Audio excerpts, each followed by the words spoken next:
Get ready to hear the truth about America on a show that's not immune to the facts with your host, Dan Bongino. Welcome to the Sunday podcast. This is our chance to play for you some of the best moments from the radio show and some great interviews during the week that you may have missed. If you ever want to check out our show, go to Bongino.com. Go to Station Finder and see what radio station we're on near you. You'll love it. I promise you. We put a lot of work into the radio show. Check it out. But before that, let me tell you about our first sponsor. What you do online is not private, far from it. Data brokers are tracking and creating a profile of your online activities. And in the U.S., they are legally allowed to sell that information to whoever wants to buy it. But there's a way to push back and hold on to your values, autonomy, and freedom. And that's with ExpressVPN. With ExpressVPN, 100% of my online activity is rerouted through secure encrypted servers, which makes it impossible for my internet provider to know what I'm doing online. ExpressVPN also hides my IP address so data brokers can't use it to build a profile on you. ExpressVPN is easy to use. It takes just one click and it works on all of your devices, phones, tablets, smart TVs, desktops, and more. And you can have it on up to 8 devices at once, so you can give the gift of privacy and freedom to your whole family. Right now, you can get an extra 4 months for free when you use my special link. Go to expressvpn.com/Bongino and get 4 extra months of ExpressVPN. That's expressvpn.com/Bongino. First up today on this Sunday special, we talked with our deep state PhD specialist, Mike Benz, about the USAID scandal. He's probably forgotten more about this than most people know. You're going to love this. Check it out. This guy's social media feed is like a PhD level course in deep state money flows, influence campaigns. He's probably forgotten more about it than most people know, but it's definitely worth your time. We have him on the show as often as we can. He's got a high demand schedule these days. You can follow him on X. He's at Mike Benz, BENZ Cyber, and I encourage you to do so. Mike, welcome back to the show. Good to have you. Dan, great to talk as always. Mike, you have, there's probably, there's no one out there who's done more to uncover the deep state money flows than you. I mean, you can be humble about it all you want, but I think everybody's starting to recognize now that's true. It's why you're in such high demand for these shows. But this USAID scandal, I've been making the case, and I'll let you take it from here, that I think the biggest thing, if we had to triage our concerns about it, is that taxpayer money, very simply, was confiscated from citizens at the end of a barrel of a gun, which is what the IRS does. You pay it or else, or you're going to jail. And was then used to fund a lot of things, ideology overseas, LGBTQIA stuff. However, it was undoubtedly used to fund censorship and regime change, both abroad and here at home against populist movements. I see those as the top 2 most critical things the Democrats are freaking out about. What are your thoughts on it? Oh, absolutely. I think what you're getting at is that there is a kind of difficult tango dance about the role of the money that the government takes from U.S. taxpayers to spend on influencing the course of events in foreign countries in order to make pro-U.S. interests promulgate there. And there's different schools of thought in terms of the morality or the efficacy of those efforts, but the absolute drop dead, burn it down and salt the earth around it, you cannot do activity is when that goes back and directly affects U.S. domestic citizens. So the government is basically stealing their money in order to crush them with it. And this is what you saw in every single aspect of what USAID did. USAID funded media institutions and then had those media institutions write hit pieces on U.S. citizens. USAID funded, social media terms of service pressure groups in order to pressure the tech companies or pressure governments to pass laws on the U.S. tech companies in order to censor the people who paid USAID to do that. USAID funds the unions, and those unions turn around and do protest movements and organized violence effectively against U.S. citizen elected governments in the form of Trump. Time and time again, the USAID is supposed to support energy development projects around the world. They turn around, they fund Burisma. While that's basically the foreign policy pet project of the first family. Everywhere you look with what USAID does, they fund the drug networks that then get imported and you end up with Kensington, Philadelphia. They fund the paramilitary groups that end up turning around and having effectively, being at war with our own military. I mean, you had a funny situation where a CIA-backed military, paramilitary in Syria was at war with a Pentagon-funded paramilitary in Syria, and USAID has this get out of OFAC free card where they can effectively fund terrorists as long as their contractors do it, which is why I always say, when it's too dirty for the CIA, you give it to USAID. We're talking to Mike Benz. He's at Mike Benz, Cyber BENZ on X. Strongly encourage you to follow him. Again, PhD course in deep state logistics and how they work. Mike, I love how the media here, Margaret Brennan and these other weekend tool bags, how they're feigning ignorance about the fungibility of money. She was on with Senator Haggerty this weekend. We played the clip at the beginning of the podcast and radio show. And she's like, well, there's no evidence they're funding sex changes in Guatemala. If she just would have looked at usaspending.gov, she could have actually seen it. But, God forbid the truth gets in the way. But I focused on that before. The UNRWA thing is critical because she's pretending that the money that wound up in this UN refugee group, that the various reports and money trails, that the fungibility of money, they got money and then you used it basically to associate with, a Palestinian-based terrorist groups. She's acting like it's not fungible. But this is the business model for USAID, isn't it? Give it to these NGO groups, wipe your hands of it, pretend you don't know nothing, and then what they do with it from there, oh man, that wasn't us. That was them. They did it. Plausible deniability. That has been USAID's role from the day it was born. And the fact is you look at these grant descriptions, they will be one-line grant descriptions for outlays of $50 million. And there's no way to get beyond that. USAID blocks even its Senate Foreign Relations Committee Oversight Committee members, sitting senators, from accessing the grant details and the troves of classified documents that USAID sits on, because it is, when I said when it's too dirty for the CIA, give it to USAID, that is not a joke. That's not an understatement. That's not hyperbole. USAID can do covert action without requiring the same presidential finding that's required of the CIA. So when the CIA wants to do a dirty deed, a covert action abroad, but they don't think the president will approve, or even worse, it directly targets the president's international allies or even the president himself by proxy, they can simply walk over to USAID and have a USAID network carry out the logistics under the banner of humanitarian aid. So if they want to fund ISIS, if a rogue cell at CIA wants to support ISIS groups and the president of the United States wants to eradicate ISIS, then they can have USAID do humanitarian support in the region where they'll pay for the housing, they'll pay for the food, they'll pay for the munitions flows.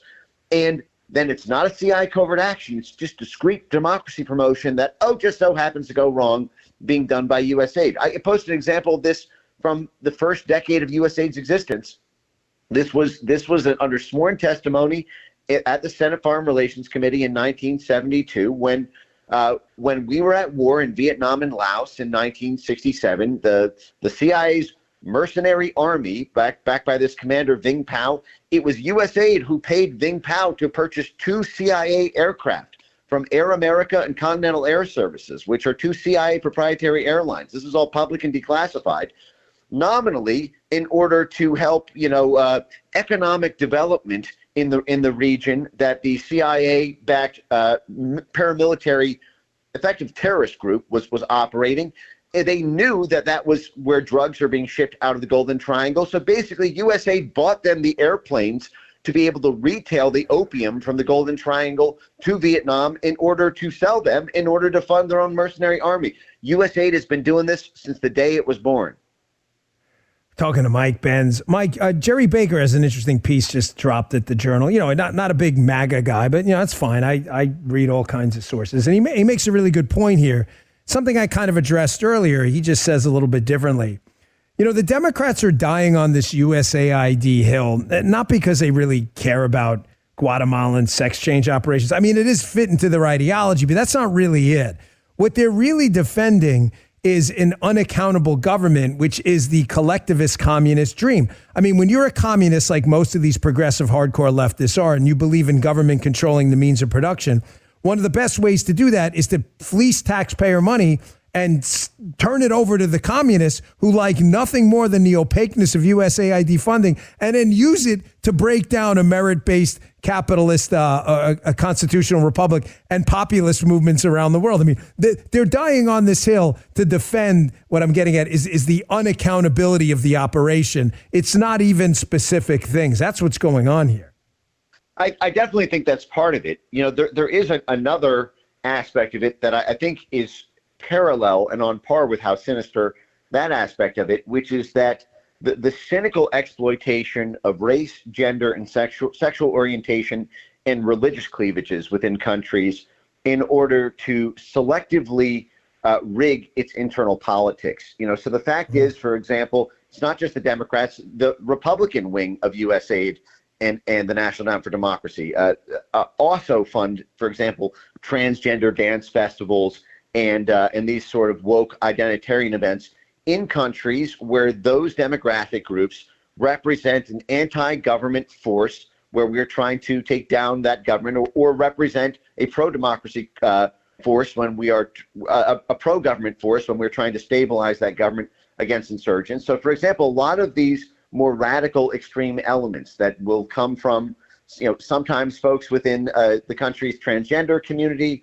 or folks within its radical, you know, Islamic, either extremist or terrorist cleavage, or some religious extremists or racial identitarian movements, are deliberately paid for, not necessarily out of a sort of woke ideology, but out of the cold, calculating understanding that when they do the baseline assessment or the strategic assessment for the region, and they say who's against this government and who's for it, and they see, hey, the transgenders don't like, you know, this, the Russian government. That's how USAID ends up sponsoring places like Pussy Riot, and you get Republican support for Pussy Riot. They would not want that sort of thing necessarily in their own neighborhood, but it's useful to export and pump up and capacity build abroad.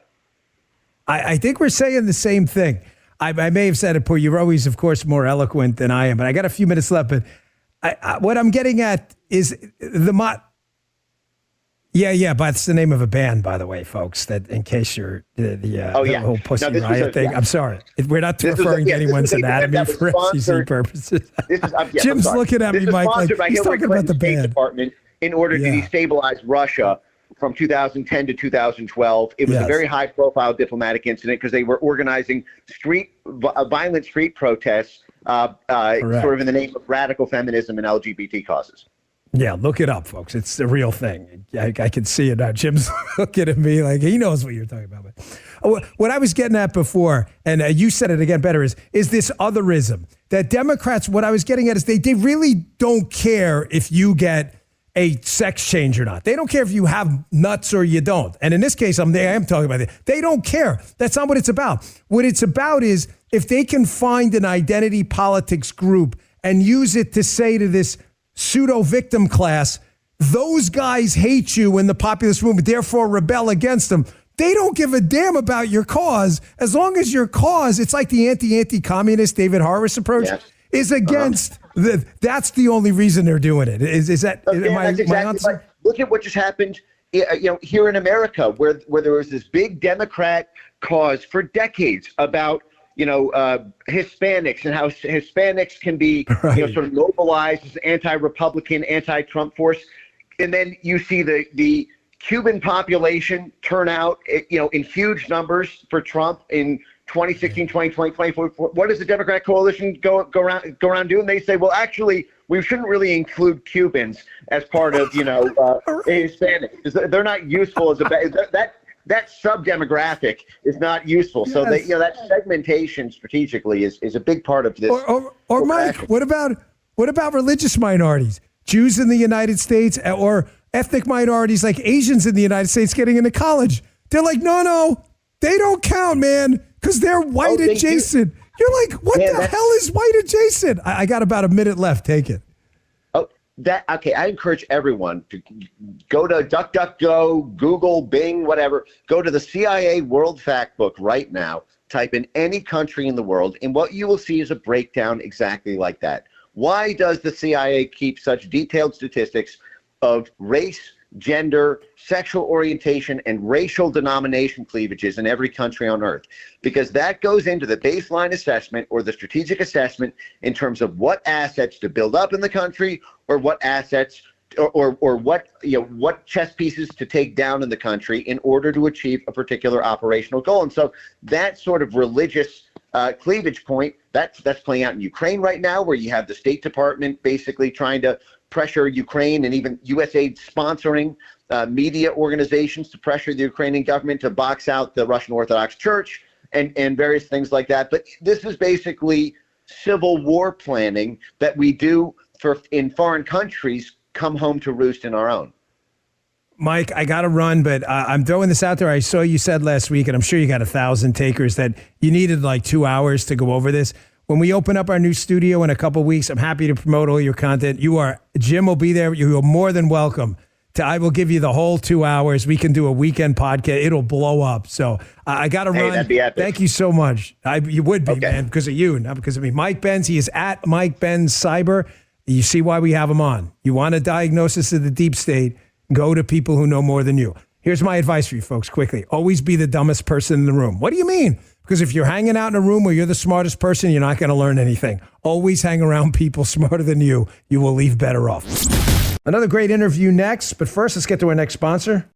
Folks, Moink. You want some high-quality, delicious tasting meat that supports American farmers? The meat is absolutely fantastic. They sent me a freezer full of this stuff. It said that 4 companies control over 80% of the U.S. meat industry. Many reports say China controls the largest portion of U.S. pork. They're using tactics to crush American family farms, and with the additives they're putting in our food, Americans are stuck with sketchy meat. You don't want that. Let me tell you about a company that's coming up swinging on behalf of American family farms and your family's food security. Moink, M-O-I-N-K. Moink's meat comes from animals raised outdoors. They deliver meat straight to your doorstep at prices you can actually afford. Born, raised, and harvested right here in the USA. They sent me some. It was absolutely delicious steak. I put a little Pittsburgh on it, like a little crust on it. You can really taste the difference in quality. It's making a really big difference in meals for my family. Everything tastes incredible. Support American family farms. Join the Moink movement today at moinkbox.com/Bongino right now and get free wings for life. What a deal. They're the best wings you'll ever taste for free, but for a limited time. Spelled M-O-I-N-K. moinkbox.com/Bongino. moinkbox.com/Bongino. Up next, we talk with Freedom Caucus member, Representative Andy Harris, about the spending bills that have become a big, big topic in the political space because of Donald Trump and John Thune and Speaker Johnson's agreements and disagreements about how this should work. You're going to find out how it works from a guy who's in the trenches. Check this out. I try to bring you the best guests and people who know what's going on at Capitol Hill, and one of them is an integral figure in the House Freedom Caucus, a guy I know very well, known for a long time, a great patriot, Congressman Andy Harris from Maryland. Congressman, welcome to the show. Thanks for being here. Dan, it's so good to be on the show with you. As you know, I'm a great fan of the show and your podcast. Well, I appreciate that, and we've been a great fan of your work. You have been a big supporter of the Freedom Caucus, the Tea Party movement. You've been representing your district for a really long time. We go way back from when I ran in Maryland, and unfortunately, we didn't pull that victory out. Wish we had. But you have a really important position now with the Freedom Caucus. And there is a kind of a debate, I think that's fair enough to say, I won't call it an argument, but a debate going on about, do we do, as President Trump would say, one big, beautiful reconciliation bill, or do we lead more, which I believe the House is leaning towards, or do we lean more towards the Senate side, both controlled by Republicans, where they think it's more tactical to do 2 bills and take kind of a victory. I'm just going to lay out quickly what I think should happen and tell me if I'm crazy or not. I think, Congressman, the momentum is there right now after the election between Doge and all of the political capital President Trump has built. I think we go for it. We go for it now. We go around the country. We do rallies, and we transform this government in one big legislative chunk. Where do we stand on that? What's going on behind the scenes? Sure. So the Freedom Caucus position has always been we just have to do something right away. I mean, the president's running out of money to do the work on the border that he needs to do to start the deportation of the criminal illegal aliens. So we're agnostic whether or not it's one bill or two bills. We just need it to go and go quickly. Because, like you say, we need to build on the capital that we have. We need to deliver the president a victory. And if we can do it in one big, beautiful bill quickly, we're all for it. And I think, our philosophy is kind of push the House along to where I do believe we'll probably get a bill out of the Budget Committee tomorrow, maybe. And then, we'll start this process along. Yeah, I saw that one of the numbers they're looking at for cuts. Hold on, let me get some water. You're a doctor, right? I may need you in a minute. I'm kidding. Excuse me. So one of the numbers I saw in a Wall Street Journal column was they're looking at $4.5 trillion in cuts. That's a big number. Is that realistic? And believe me, Congressman, I'm hoping that happens. My issue with it is every time we talk about cutting, some congressman, Republican or Democrat, it's bipartisan, you've seen it, it's like, well, we can't cut that USAID program for a farmer in Accra, Ghana, because he's buying products from this congressman's district in Iowa or Wisconsin. We're going to go bankrupt if we keep that up. Is there a feeling up there like, hey, it's time to put these parochial interests aside and do what's best for the country? Because if they're not, this thing's going to die on the vine. Look, I think you're right. The number, for the $4.5 trillion is actually the CBO estimate of what the tax, quote, the tax cuts will cost. The number we're talking about for spending reduction is like $2.5 trillion or so. But Dan, let's put that in perspective. That's $2.5 trillion over 10 years. So that's $250 billion a year. Our deficit's $2 trillion. And remember, Elon yesterday at the White House said we should cut $1 trillion a year. So the numbers we're even talking about and getting hesitation from some Republican colleagues is way below the number that we actually have to do. Because like you said, we're right. We had a vote on cutting USAID by 50%, not eliminating it, 50%. And a majority of the Republicans voted against that cut last year. Yeah. And we're talking to Congressman Andy Harris from Maryland. You've been there. You've been there. It's not your first term. It's not your first rodeo. You've worked your way up the ranks. You've sadly seen this for a long time. I mean, if I'm correct, you got elected right around the Tea Party revolution. I mean, I was in Maryland. I don't remember exactly the year, but that's generally the timeline, right?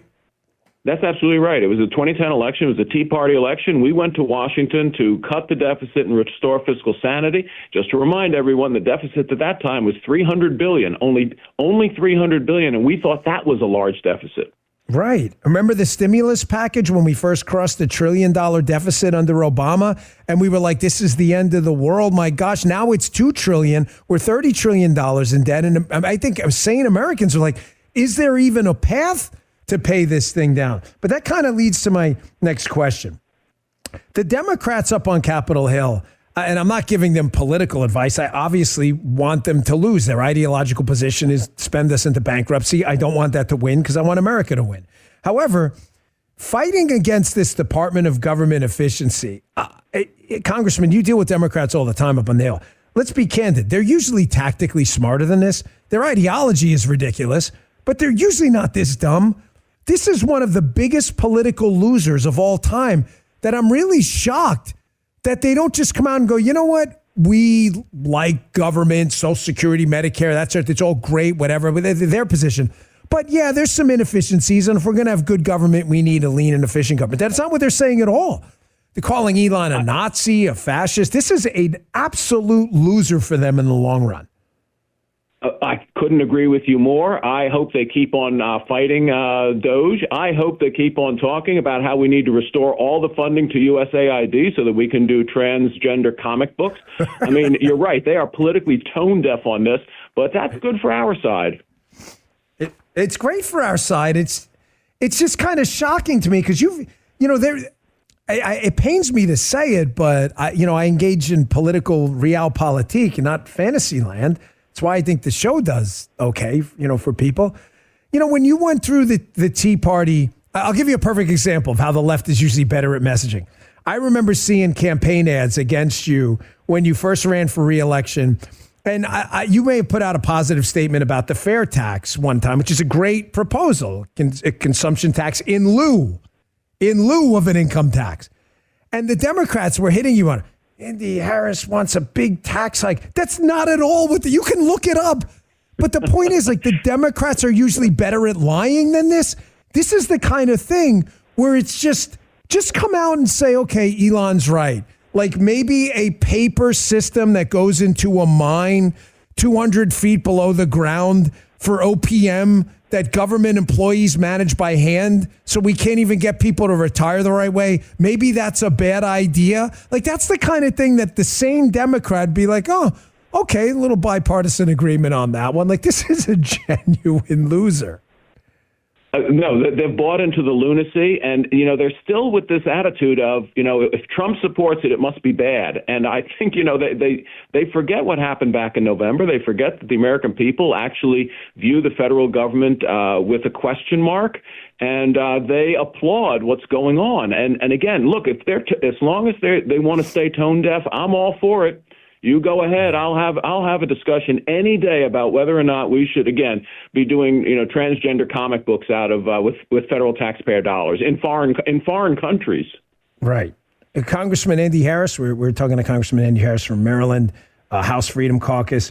Congressman, one of the things that concerns me is you guys in the Freedom Caucus have been for a really long time fighting for some degree of fiscal sanity. And I want to say in advance, I am absolutely on team House Freedom Caucus, period. This positive statement, put an exclamation point at the end. However, here comes the kind of the buyer beware. We are not a majority of the majority in the House. I wish we were. It's kind of sad we're not, but we're not. You've got a lot of swing state Republicans who will vote for any amount of spending as long as it makes them look good in, their like parochial district there, right? So how do we overcome that? The House Freedom Caucus, there were even some, rhinos in the news media who will attack you guys as if you're the problem when I think you're the only wing of the Republican Party speaking common sense. We can't just tinker around the edges anymore. Does the Freedom Caucus have a plan here with President Trump and the MAGA crowd who are really interested in transformational change to win the narrative war? Because sadly, that matters. Well, I think we won the narrative war with the American people. There's no question about it. So what we need, we've, like you say, for a decade now, it's our 10th anniversary of having the Freedom Caucus. For 10 years, we've been talking about fiscal sanity. The real change now is that we have someone like, again, Elon Musk in the Oval Office yesterday saying, oh, by the way, we should cut the deficit by $1 trillion next year, and the president nods in approval. The president, with us in the White House last week, came right out and said, gee, why can't you guys just balance the budget now? We're finding all this wasteful spending. Why can't you do it? Practically it'll take us a couple of years, but, we do need to, we have the oomph of Elon Musk and the president now behind what we've been calling for a decade. Congressman, it's kind of we're talking to Congressman Andy Harris, kind of a bit of a wonky question, but to the audience, you mentioned something before and you kind of stirred my cerebral cortex here. Started thinking about this. It's a bit wonky, but you know what I'm talking about here. Can we eliminate the pernicious effects of this government scoring system? Because what you said before is accurate, that when these entities come out and say it's $4.5 trillion in cuts, they count tax cuts as a loss to government revenue using this antiquated scoring system. However, Congressman, as you know well, there is no evidence that that's actually true. When George W. Bush enacted that large tax cut, government revenue increased. You can go look it up, folks. I'm not making it up. When Ronald Reagan cut taxes, government revenue didn't go down, it went up. When Donald Trump cut taxes, absent COVID, the tax revenue went up. This is a real messaging problem for us. How do we fix that so we don't have to deal with these ridiculous assertions like tax cuts cost the government money? Well, you're absolutely right, and when you say there is no evidence that that's true, there's actually evidence that that's false. Their claims, because you pointed out the three instances. I mean, there is actually evidence that it's false. But the Congressional Budget Office, we've tried to reform it. We're going to try again. The Democrats will stop us because you do need to have 60 votes in the Senate to reform the Congressional Budget Office. But you're absolutely right. They don't view history as it should be viewed, which is every time we've had a significant tax cut, it will result in increased revenue. Likewise, if we allow this tax cut to expire, the economic benefit will be horrendous. And and the reason why we're going to balance this on paper is because we are going to assume that by extending these tax cuts and by the regulatory changes of this administration and some of the deficit reduction, we are actually going to reduce the deficit, and we are going to grow the economy, and that is worth a lot of money. Growing the economy is worth a lot of revenue, as you know, because it happened with the first right. Trump tax cuts. Congressman, I got to understand you understand the economics of it. I'm not a doctor like you're. The congressman's an actual medical doctor. I tried to get in medical school, wasn't smart enough, but I think I appreciate the compliment. But I just want to say, in my not defense, you don't have to be smart to figure this out. Like what you just said is true. You can actually go to the Treasury's website and say, geez, what happened after Donald Trump, Ronald Reagan, and George W. Bush cut taxes? Oh, look, government revenue went up. It's not a mystery, man. Just go and put government revenue by year and look it up.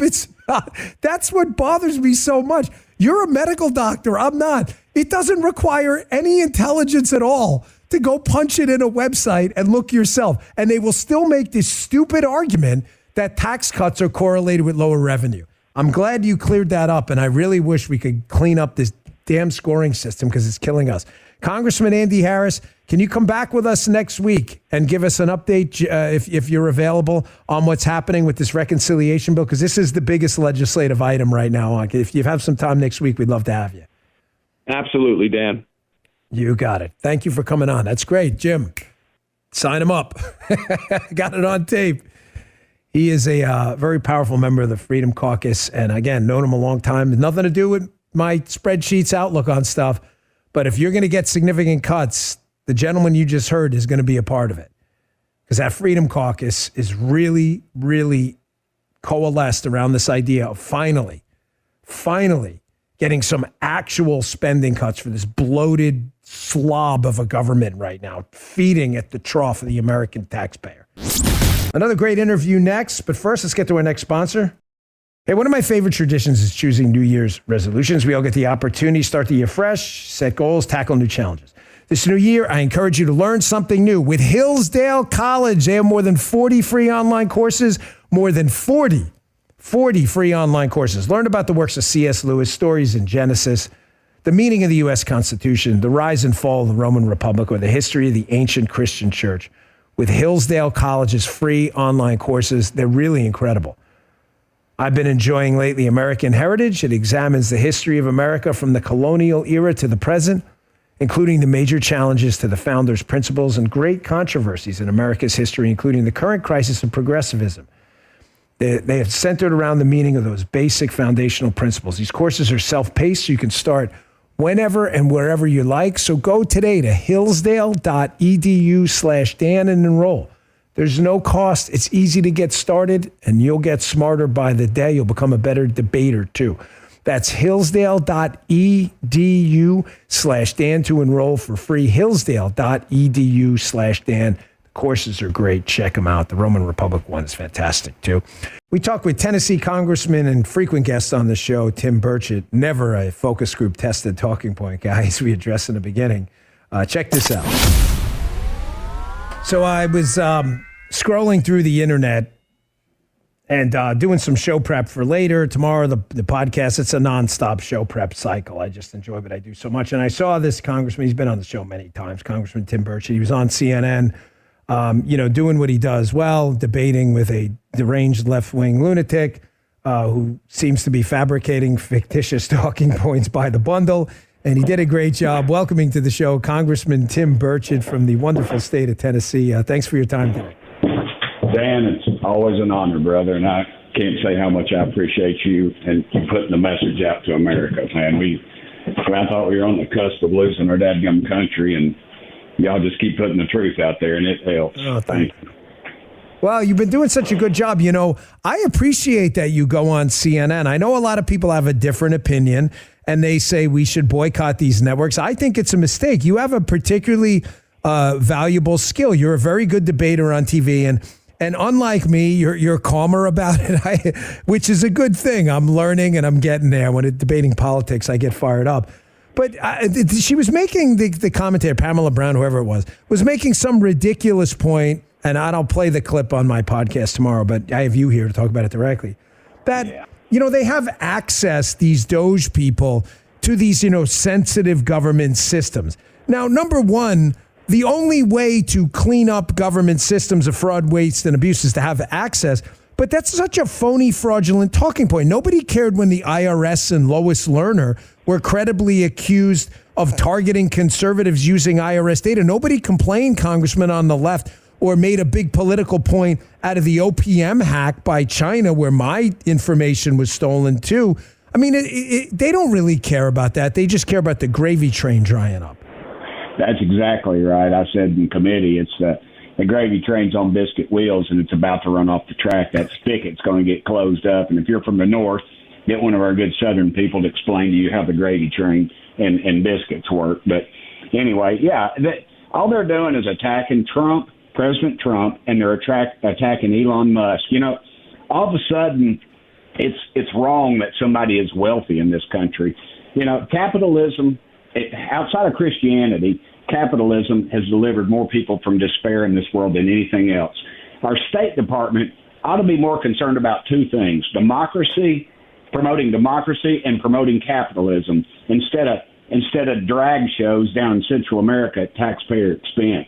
It's beyond me, and the left has no argument, Dan. And all they're doing right now is just they're chasing their tail, trying to see if something sticks. Currently, it's, abuse the billionaire. Well, that billionaire employs hundreds of thousands of Americans right now. You know, I ran into Jeff Bezos at the inauguration, and I said to him, I said, look, man, you know, people would have run you down, but the people in my area over in Blount County, they got a job at Amazon, and guess what they're doing? They're going to put their kids through school. They're going to buy a car. They're going to achieve the American dream and buy a house and have some financial security, because those billionaires that they run down, they're out there rolling the dice every dadgum day. It used to be in this country we were about entrepreneurs and people that took risks. Now it's these little pantyweights that want to sit on the sidelines and wring their hands and talk about how awful we are. You know what I love about you? Do you even have like a focus group that sits around and tells you how to talk? I doubt it, because if you do, you ignore them. And I really love that. My old chief of staff, when I was he was my chief of staff when I was first elected congressman, my press guy, he said, one thing I've never had to do is go behind Tim and say, what Tim really meant to say was. Right. My dad was an old no way unclear. Yeah, my dad was an old World War II Marine and Peleliu, Okinawa, 1st Marine Division. And my mama lost her brother fighting the Nazis. Mama flew an airplane during the Second World War. Kid Rock always says he's the American badass. Well, I got news for him. I was raised by the American badasses, and they didn't mince words. They were good Christian people, but, man, they would call you out, and they believed in that First Amendment, Dan, and I'm glad it's coming back in vogue. Well, it reflects in your leadership style. We're talking to Congressman Tim Burchett from Tennessee, frequent guest on the show. Congressman, you know, Democrat hypocrisy is nothing new. I've argued over and over that they don't care about looking like hypocrites. They care more about hierarchy and staying in power. They don't care. They know the media will protect them from making two separate points. So I got two things for you here. Number one is now all of a sudden they don't like Elon and they don't like billionaires. They don't care about George Soros, though. Criticize. They love him, actually. They care, but they don't care about criticizing billionaire George Soros. And secondly, I'm sure you remember, as I do, when Elon was a green champion for them through this electric vehicle car company called Tesla, they loved Elon. So nothing they ever say is true. They have based their entire political political guiding ethos, their credo that everybody's supposed to be on a front. Nothing with them is ever principled. Nothing. As a matter of fact, because right now all they're doing is trying to get something that sticks, Dan. If you caught that Doge committee that I'm on, that my friend Marjorie Taylor Greene put me on, she chairs it. All they did was attack him, attack the fact they kept billionaire. I've gotten this group called Indivisible is a bunch of radicals, and nobody pays them any attention. They're very frustrated people. They're obviously picked on in school. Now they're getting even with the world, they think. And one of their talking points is keep calling him a billionaire, keep saying billionaire. Apparently they've got a focus group where that is a bad thing. I don't know about you, Dan, but I wouldn't mind being a billionaire. I'd be the best, I'd be the most benevolent billionaire. I mean, that's a freaking American dream, brother. And, you know, and that's if the Democrats, Congressman, want to forfeit over some money to us and collectively make us both billionaires, I'm sure we would, gladly accept. I mean, nothing they tell you is true. But I wanted to hit this talking point because you're up on Capitol Hill and you're dealing with this crop of people up there all the time. This is the Democrats. I think we can both agree, Congressman Burchett, although their ideas are poppycock garbage and they're just misguided, their political tactics are typically better. They're very good at acting with like a Borg Star Trek personality because they're collectivist by nature. Hopey, changey. They're typically good at messaging and using the media. What I can't reconcile is this is such a loser for them. Effectively backing government waste. That's what they're doing. I mean, the Doge is pointing out clear examples of sex changes in Guatemala and other stuff. This is such a loser to them. My theory on it is the gravy train has to be so good for them that they've made the calculus, and I'd like to get your input on this, that they got to keep the money even if it costs them their political jobs, because this is they will go down in the midterms if they pick government waste as a hill to die on.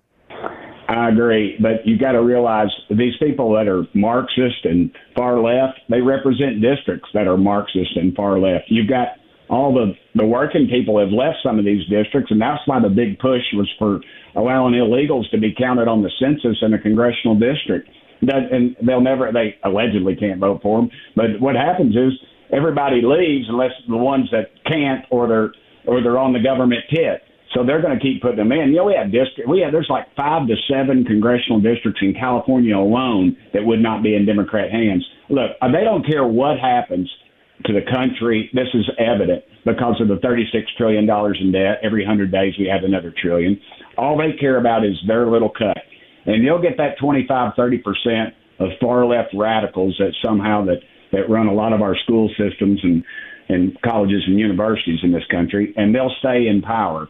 And they'll just wait for another day. But they don't care. They'll run us into the ground till then. And you know, there's always the martyr complex, and they'll play that up very well. But I just and they got these young kids that never hit a lick, that they think are, that think they're entitled to everything and never have had to earn anything. So, and they'll continue down that path. But America has woken up. Donald Trump is litting a fire into this country, and you're right. All they got to run on is we're going to stand by raising your taxes. The average American pays at least 50% in taxes if you take state, federal, and local taxes. And you're telling me we're taking $10 million out of your pocket and giving circumcisions in Mozambique?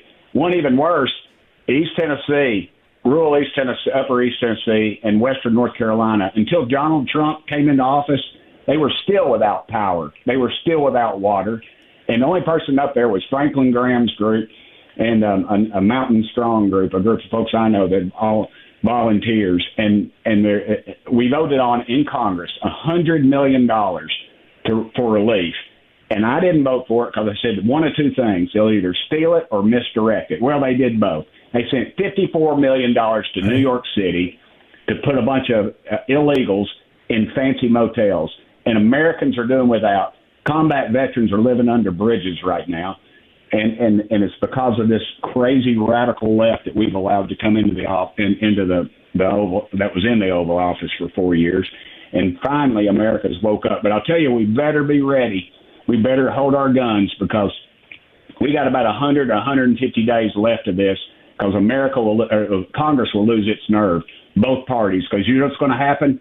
Their wife and or girlfriend who works for one of these agencies or works for one of these companies that profits from it is going to get their gravy train cut off, and they're going to start derailing it. You will see them behind the scenes like they did to Trump the first time. So America needs to be paying attention. Wait till they start getting into the Pentagon waste. There are going to be Republicans, too, who are like, well, not that weapons program. That's in my district. But we're going to be like, hey, the Pentagon says they don't want it. Why should we keep paying for it? Congressman, I got a few minutes left, but I wanted to you don't need any advice from me on how to talk on TV. You've had so many viral hits on CNN from being a good debater. I've argued you were a master debater. You have to say those words slowly. You'll figure that out later. But there are two things I think we should really focus on. Number one, even if you are, Dan, if you don't, the Democrats will be funding it down in Mozambique. So be careful. I mean, Bill Clinton, you get where I'm going with that. Yeah. But that's a good one. You caught me off guard. I like that. See, this guy's good on his feet. But I got about a minute and a half left here.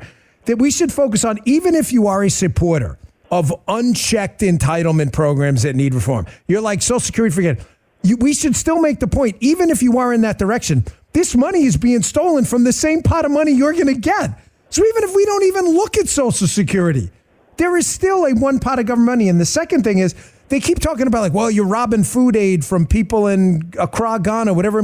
Okay, we're not robbing anything. People need food aid here. The United States comes first. So I got about a minute left. Your thoughts on that?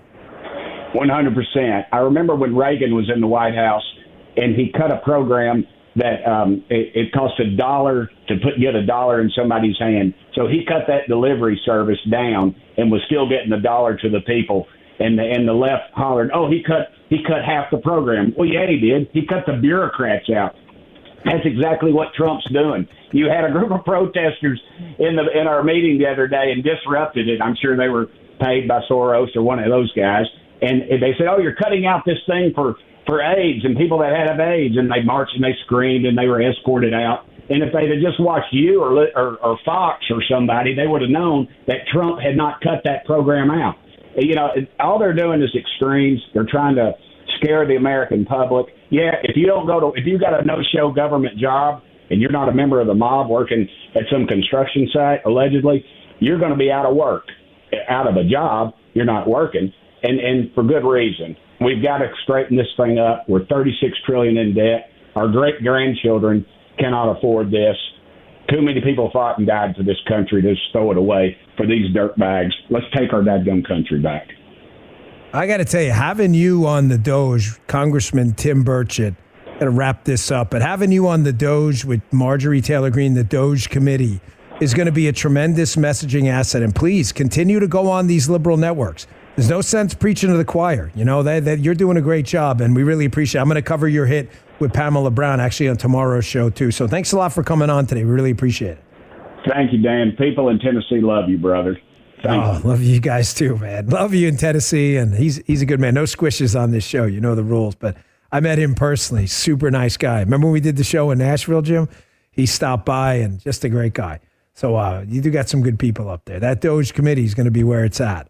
That's where we're going to start really, really wringing out the inefficiencies out of this government. Another great interview next, but first, let's get to our next sponsor. Have you seen the news from some economists forecasting a depression, not a recession, depression by the year 2030? We could be in a perfect storm if Social Security and Medicare hit a breaking point with the largest generation hitting retirement. Smaller workforce usually means a smaller tax base. Pair that with our growing national debt and rising cost of living, we could have a really, really big problem.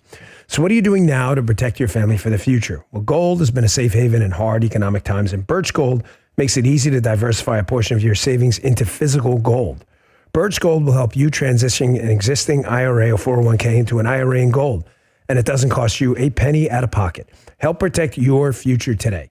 Text Dan to 989898. Get your free info kit on gold and a copy of the Ultimate Guide for Gold in the Trump Era with a foreword by Donald Trump Jr. There's no obligation, only information. I buy my gold from Birch Gold. You can trust them too. Text my name, Dan, to the number 989898 today. Message and data rates apply.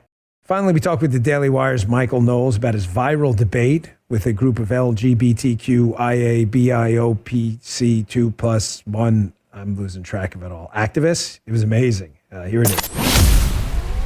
We love this guest. We've had him on the show many times. He has his own show, which is really wonderful, The Michael Knowles Show, which is eponymously named after him. And some of his segments have recently gone viral on X and other platforms. He engaged in a very respectful but substantive debate with a group of transgender activists about the issue. And some of the cuts are just amazing. And we wanted to have him on to talk about that and the news of the day. Michael Knowles, always good to have you back. Thanks for joining us. Dan, thank you for having me. Always a pleasure to be here. So you were great on that debate. It's gone nuclear on X. Everybody's been sharing it. One, you really you have an asset I don't have in these debates. Is you're so I get so angry at stupid talking points. Sometimes it's just hard to contain it. But you're debating with this activist there for the transgender cause about what a man and a woman is. And at one point, the person you're debating says that they cite their lived experience, somehow attacking you, that you can't comment on these items and these issues. And your comeback was great. I have lived experience. Like, I'm alive right now. But just to sum up the question, I find it interesting. These liberal activists will comment on all kinds of matters they have no direct experience with at all. Spying, law enforcement, guns, abortion, everything. But yet when you comment on males or females, it's not your lived experience. It's a great observation, Dan. You know, they're experts on everything. The minute we have a COVID vaccine, they're all mRNA specialists. Anytime there's any gun violence, they all know absolutely everything about firearms. But yes, whenever we question them, we're not permitted to comment. And it's especially a silly point to make during a debate, because the whole premise of a debate is that there is such a thing as objective truth, and we can all perceive something about it, and we can all reason about it and have ideas and persuade one another. If you make the claim that you can only speak about things that are within the purview of your direct experience, then what you're really saying is we can't speak at all. No one can have any debates. No one can have any conversations. And then what you're saying is that you can't have self-government, because the whole premise of self-government is that we can know something about the world, we can persuade our fellow citizens, and we can figure out how we want to live. So, really it's just a way to concede a debate implicitly, which I think is basically what these people did. Yeah, and you were fantastic. I watched multiple clips from it, and I don't think there was usually there's at least one moment where there seems to be, I've debated a lot of people on my show live, and there's someone always throws some curveball at you, and it's not necessarily you don't know about it, but you just didn't see that coming because it's such a weird thing. There's no portion of that debate, and I encourage you to follow him on X, Michael Knowles, Knowles. It's worth your time. His show's amazing. But just watch, and you'll see how it's done. I'd like you to comment on this, and I may have asked you this before. Forgive me. I'm trying to be redundant, but my theory on this whole LGBTQIA BIOPOC 2+1, I mean, it just keeps. I'm not even sure.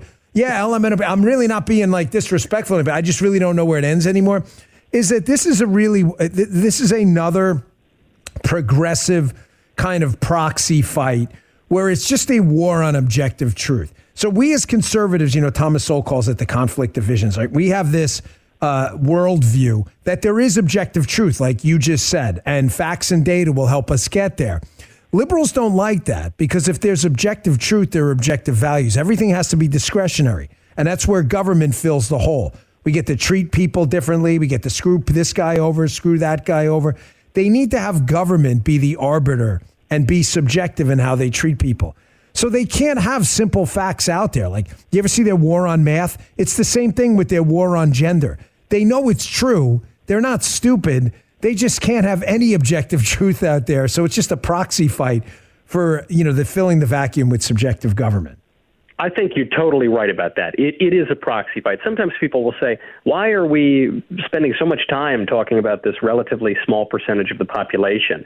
And my answer is always, look, I didn't bring it up. I'm not the one changing the laws and taking away women's bathrooms and the like. You guys brought it up, and for a reason, because, as you say, Dan, it is a proxy battle about something much deeper. I think there are two things going on with the left's obsession with LGBT. The first one is, I think that they want to get people riled up as pertains to their appetites. Sex is a really important part of human nature and always has been. And so if you can get people really consumed with all kinds of passions and lusts, they're not going to be in their right minds, and it's going to be much easier to manipulate them. So I think that's the first little political objective that's going on. But then the second one, I think, is that because sex is so important to human nature, really what the left is doing is just waging a war, an attempt to redefine human nature. And you've seen this for hundreds of years. I mean, perhaps most notably, the Jacobins and later the communists said that they could redefine human nature. I mean, Marx, in the Theses on Feuerbach, I think it was in number 6, says that philosophy up until this point has sought to understand human nature, but what he endeavors to do is to change human nature. And so when the left pushes this ideology that says, a man can be a woman or something like that, what he's doing is not just trying to flatter a small percentage of society. He's trying to make a claim about human nature. He's saying, look, if we can change a man into a woman, then we can do anything. Then we, through the power of the state and our leftist ideology, are omnipotent. We are going to be gods among men. There is nothing that you can do to stop us. And that's an ideology that's much, much older than the rainbow flag. Yeah. We're talking to Michael Knowles. He has his own show. You should check it out, the Michael Knowles Show. It's fantastic. Michael, do you think that this Democrat hill to die on that they've chosen in the culture wars and the government wars, right now they're choosing to die on the Doge Hill because they don't, they love government waste. That's how, it usually winds up in their pocket. So they don't want the rock getting overturned. But on the culture war, it really seems like they're not going to let this go. I mean, they just got smoked in an election. You'd think there'd be some observance in the mirror of, hey, we've got a problem here, but you just don't see it in mass. You see a couple Carville types coming out and saying, hey, this was stupid. But I'm going to play a clip when we're off the air next with you. And from this Alex Karp on CNBC, he was like, hey, I'm a Democrat, but this is the Democrat Party committing suicide right in front of our eyes. I mean, do you see any kind of introspection like in the Bill Clinton Democrat Leadership Council era where they said, hey, we got to cut this crap out and get back to good old-fashioned American values within my party? Or is it just the falling on the sword thing? Well, I think you're definitely seeing introspection among the corporate and elite Democrats. You mentioned Alex Karp, or even just Mark Zuckerberg or Jeff Bezos or any of these billionaire masters of the universe who usually side with the Dems. You notice they were all lining up at the Trump inauguration. They're cooling it with the DEI policies and the LGBT policies, too. However, the ideologues are not giving up. And I think it's because they can't. Their political program is one of maximizing individual autonomy, especially their own autonomy, and of really total control over all aspects of human life. So if they come out all of a sudden after November and they say, you know what, actually, we are going to respect national boundaries. You know what, actually, we are going to respect the definition of marriage and family. We are going to respect parents' rights and the rights of local communities and just objective truth. If they come out and say that, they will be conceding a major limit on their own power. And so I just don't see any way that the AOCs of the world can do that. And so you're going to have the Alex Karps and the Mark Zuckerbergs banging their heads against a wall saying, guys, we're not going to win another election for 50 years if you keep this up. But if you're a true believer, if you're a real leftist ideologue, and you've already come this far, I don't really see how you turn around. Yeah. If you want to watch Michael's full debate, it's on an episode of a show called Jubilee, by the way. You can see the clips of it on X. Check him out, Michael Knowles, Knowles. Michael, I'd love your perspective. You're a very insightful guy, and we've been friends a long time, on the current situation in Ukraine.